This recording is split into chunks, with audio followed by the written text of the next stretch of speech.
24 November 1971 अमेरिकेत थँक्सगिव्हिंगची सुट्टी सुरू होणार होती. विमानतळांवर गर्दी होती. लोक आपल्या कुटुंबांना भेटण्यासाठी प्रवास करत होते. दुपारच्या सुमारास पोर्टलँड विमानतळावर एक माणूस आला. तो इतर प्रवाशांसारखाच दिसत होता. काळा सूट, पांढरा शर्ट, काळी टाय, हातात एक ब्रीफकेस.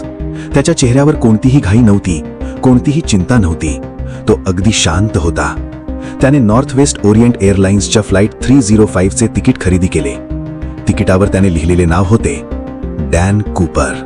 कुणालाही कल्पना नव्हती की पुढील काही तासात हा माणूस इतिहासातील सर्वात मोठ्या अनसॉल्व्ड क्राईम मिस्ट्रीज पैकी एक बनणार होता.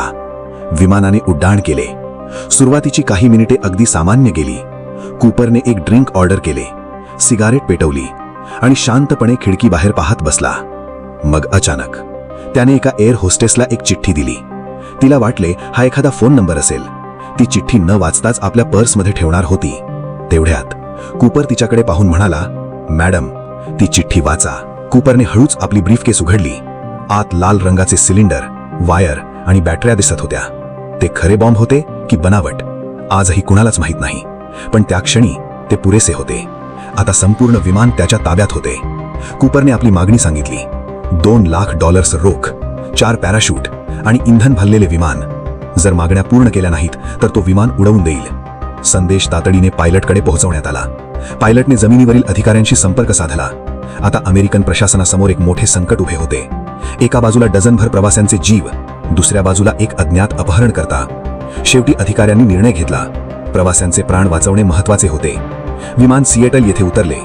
रनवेवर FBI, पोलीस आणि सरकारी अधिकारी तयार होते. कूपरच्या मागण्या पूर्ण करण्यात आल्या. त्याला $2 लाख रोख देण्यात आले. 4 पॅराशूट देण्यात आले. यानंतर त्याने सर्व प्रवाशांना सोडून दिले. बहुतेकांना वाटले आता हे प्रकरण संपले. पण कूपरचा खरा प्लॅन आता सुरू होणार होता. त्याने विमान पुन्हा उड्डाण करण्यास सांगितले. विमान पुन्हा आकाशात झेपावले. बाहेर अंधार पडला होता. पाऊस सुरू झाला होता.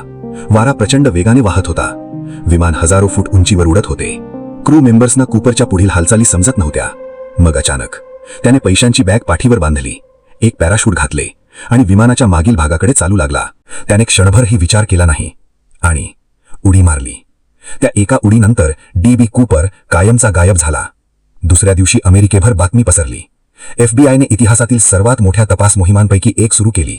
जंगले शोधण्यात आली, नद्या तपासण्यात आल्या, हजारो संशयितांची चौकशी झाली, शेकडो सिद्धांत मांडण्यात आले. पण कूपरचा कोणताही मागमूस सापडला नाही. वर्षे लोटली, दशके लोटली. 1980 मध्ये एका मुलाला नदीकिनारी काही कुजलेल्या नोटा सापडल्या. तपासात समोर आले त्या नोटा कूपरला दिलेल्या खंडणीतील होत्या. पण त्या नोटा तिथे कशा आल्या? कूपर जिवंत होता का? तो नदीपर्यंत पोहोचला होता का?